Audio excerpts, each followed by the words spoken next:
Thank you and welcome to the show this morning. The topic this morning is the importance of African American history at the 21st century. And we have with us to talk about the importance of the African American history experience at the 21st century, Dr. EKSanford from Tennessee State University. And of course, Dr. Sanford, let me welcome you to the show this morning. And I know that you're no stranger to any members of our audience. You've been with us on a number of occasions. And I'm glad to have you here today to talk about the significance of the African American history experience at the 21st century. And so let's start off by having you to give us some information about your background, your education, and some of the things that were important in terms of leading you to us this morning, and then we'll talk about other things. Okay, well, thank you very much, and it's always a pleasure to be here. Again, I'm EKSanford. I'm a professor of sociology at Tennessee State University, and I did my doctorate degree at Howard University in Washington, D.C., as well as a postdoc at Penn State University. One of my positions that I've held in the past that I think is very significant and related to today's topic is being Director of Africana Studies at the University of Montana in Missoula, Montana, where there was a very strong aim at that university as one of its missions to understand the importance of African American and other minority groups' history. So I think that is something in my particular past that makes it relevant for me to be here today. But in addition to that, I would like to say, in reference to that, I have a specialization in looking at the African American experience, the history of it, understanding certain social issues and problems related to racism, minority group problems, health and wellness, and disparities that might lead to high crime rates within the American society in which we live. So I think this whole idea that what we're talking about today, the significance of African American history, is very important, because it is indeed something that we all should share in and understand from an earlier age to the present as well as in the future. You know, as a matter of fact, this is the beginning of the African American history experience known as the African American History Month. And you might say a word or two in reference to the African American History Month, Dr. Sanford, and then we'll get into why African American history is important. But let's start off by having you to say something about why this month of February is important. Okay, and I would like to try to give significant credit to Dr. Carter G. Woodson. He was the one that really invented the importance of having African American history, and it was a day, having African American history today. And Dr. Carter G. Woodson felt very strongly that it was important at that particular time to then have something that would give everyone within the society and culture in which we live in some idea about the contributions that African Americans have made from slavery to freedom. And then, of course, it turned into African American History Week, and that went on for the longest time, and now indeed is African American History Month. And in many institutions of higher education, many other industries, economic, business, they will give actually some significance and time to talk about the contributions of African Americans this particular month. And so it's very significant and important to do that. And it's a welcoming thing to do. And I'm hoping today we can get into how it is still relevant and important or significant today as it was a long time ago. When the Miseducation of the Negro was written many, many years ago, and how the importance of having African American History Month, week, day is important, and even throughout the year, because it helps us to have a pretty good understanding about ourselves, the culture, and for other groups to have a significant understanding of that population as well. As a matter of fact, I think, as you mentioned, Dr. Carter G. Woodson believed that unless we had the understanding of all ethnic groups within the United States, we really wouldn't have a good understanding of what America is all about. And I think that the ability to sort of carve out in this particular month, it's not to say that African Americans are more important than any other ethnic group, and et cetera, but I think it does give us an opportunity to highlight, as you've indicated, the African American experience in the United States. And I think, as you indicated earlier, from slavery to freedom. Yes. See, we were the only group that were slaves in a real sense in America. And so I think that our story is especially good. And so what we'll do, we'll take our first commercial break, and then we'll come back and we'll allow you to talk about the importance of the African-American history experience. And we'll be back with our audience following this very, very short commercial break.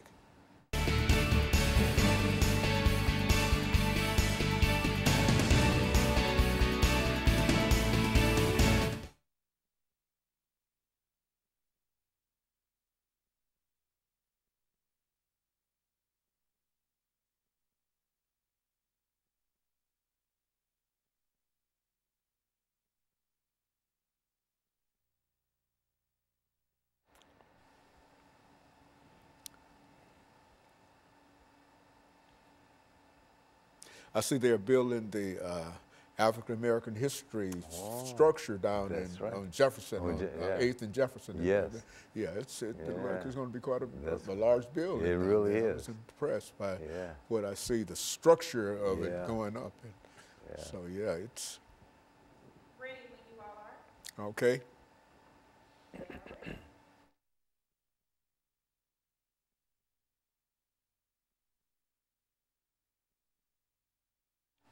Thank you and welcome back to the second segment of the show for today.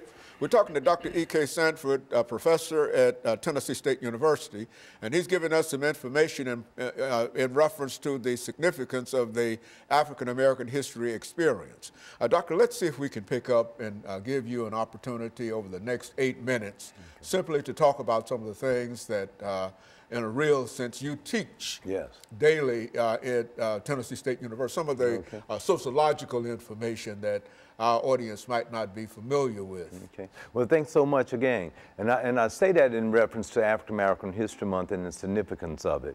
We can be thinking about any social issue or concern that might be quite relevant within the society in which we live in, within the culture. And Dr. E.B. Taylor defined culture as that complex whole that entitled or encompass customs and traits and anything that could be passed down from one generation to the next generation to the present.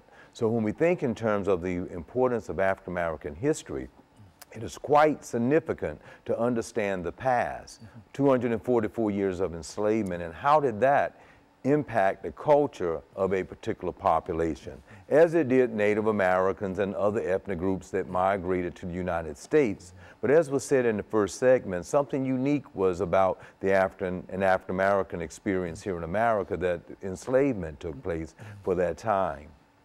So if we understand in the context of culture, one can see how something that's supposed to be passed down from one generation to the next generation was destroyed in any positive way.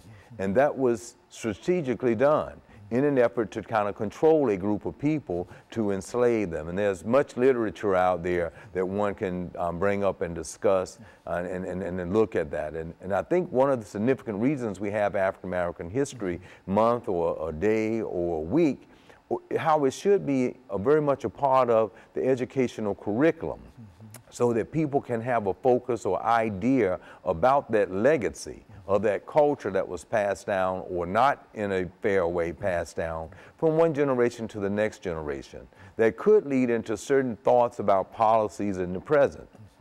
For instance, on many of our shows, we have talked about the significant amount of crime that exists in America. We have, for instance, 6.5% of African American males that make up the entire population, but 40.2% are actually in prison. Incarcerated. So when we look back at Dr. Charles C. McIntyre's classic book entitled Criminalizing a Race, she looked at it from slavery as coming out of slavery into Reconstruction and how people were re-entered into the prison system. And now we have the industrial prison complex where even today 40.2% of African American males are in prison, while they only make up about 6.5% of the entire American population. So we can see these disparities, but we have to systematically understand how they were connected to the past. That's why it is important to understand African American history and kind of connect it to what has happened or not happened fairly over a particular time period. So when we look at social structure, all of the institutions that make up the society, we can connect back early and see how there were a lot of dysfunctions for this segment of the population that was supposed to be passed down from one generation to the next generation, but it was all unfair. So when we look at disparities and statistics today, or social problems and issues that confront us with that particular ethnic group, you can see why, if we can understand how it's connected to what happened in the past to the very present.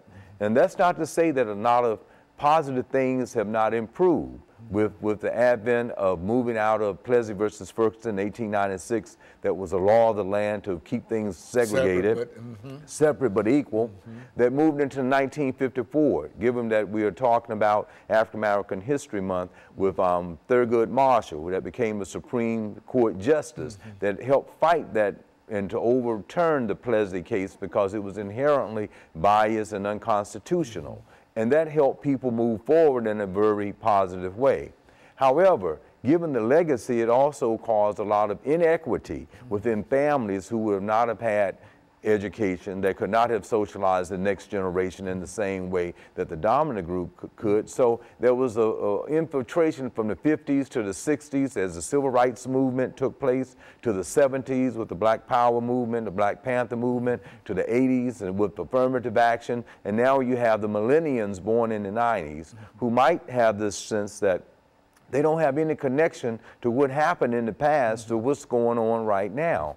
And that is very relevant and important for groups of people to know the history, as well as the dominant group. And everyone who's improving, going into law, becoming a congressman or a senator, or even the president, to understand that interconnectedness, because it's in that connecting those dots of what happened to the past to the present that gives us some understanding of what's going on right now in the present. As a matter of fact, as you made those statements, I was thinking that that's essentially what Dr. Woodson was talking about, Carter G. Woodson was talking about. That is, unless we understand and we see the situation of Africans within the context of the American experience, then we really don't understand what America is all about. And I think that I like that statement, those statements there. Yes. And just go on and develop it as you so desire. Okay, and that's so true, but it's important not only for all ethnic groups, because when we talk about African American history, we're talking about a fairness within curriculum. And that was one of the things that I'd actually worked on as a movement in diversity in higher education.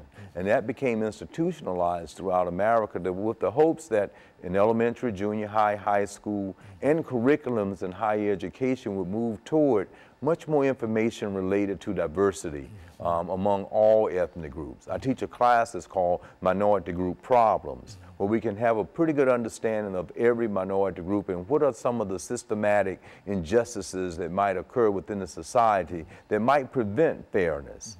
And some of this might be related to illness, health and wellness, such as obesity rates or heart attacks or high blood pressure. Some of those things can come from the invisible nature of oppression and cause depression and stress that might cause one ethnic group to unfairly have to experience it in comparison to another.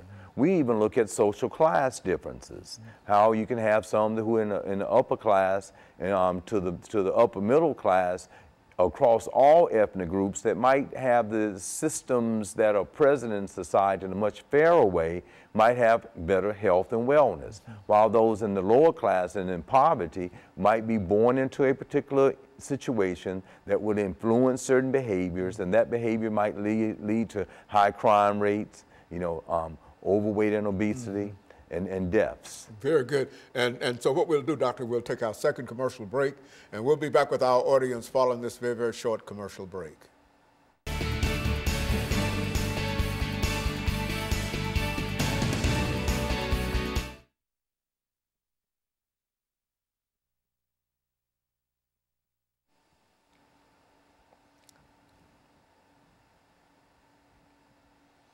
Now, what do you want to talk about this time?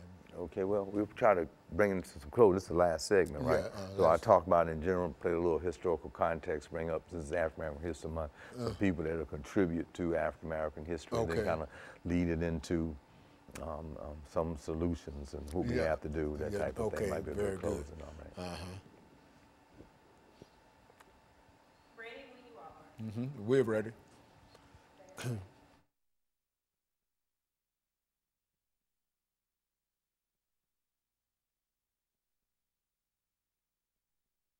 Thank you and welcome back to the final segment of the show for today. We're talking to Dr. EKSanford from Tennessee State University, and he's giving us some information in reference to the significance of the African-American experience in American history. And I think, Doctor, you've already given us a good overview in terms of the experience, some of the experiences of the African-American in American history. And I think that one of the things that you talked about has to do with the institution of slavery. And as long as we understand, get a better understanding, we can understand some of the issues that Africans have to face and how we have been able to, overcome a number of things. Let's pick up where you would like to do in this last segment. All right, and I would like to try to suggest that there's a reoccurring pattern, I feel, of those millennials that are born into the 90s up to the present and coming forth. The parents have to be vigilant and understand that they need to try to help this generation and those to follow of the importance of understanding the history and the backdrop, if you will, of not only all ethnic groups, but African Americans in particular. And not only African Americans, but every group of people that live in America, even that come here, that should be something that is very significant for them to understand, because we were such a part of the very fabric of the development of the American society. And we are the only ones that have been described as a peculiar people. That's right. You see, and slavery made that for us. Nobody else had to undergo slavery. Yeah, that's right. And since you brought that up, Dr. Kenneth Stamp has this excellent book that was entitled The Peculiar Institution.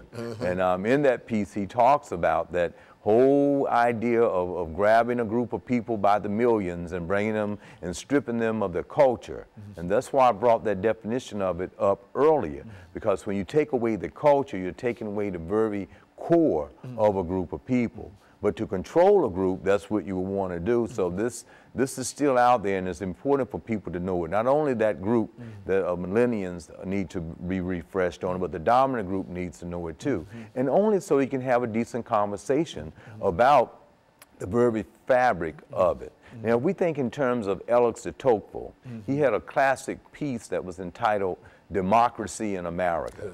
And he was a French philosopher, and when he came to America, he thought that, hey, America had this great penal or prison system, and it was highly advanced in comparison to the, quote, old world at that time, France.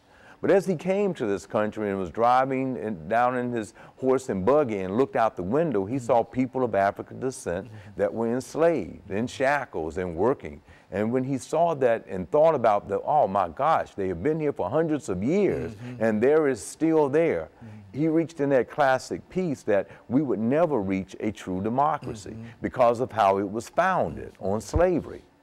So when we look at some of the repercussions based on his philosophy and theoretical framework, we can see a lot of the inequalities that still exist today. And that's why it's important to understand African American history within the context of the American society, so everyone can have an inclusive way of understanding social problems and issues and try to find solutions to them. If not, then we will indeed continue the same process of racism, prejudice, and discrimination, one segment of the population feeling that they are dominant over another one, things in commercials showing inadequate type of fairness in actions and inclusiveness. So this is important.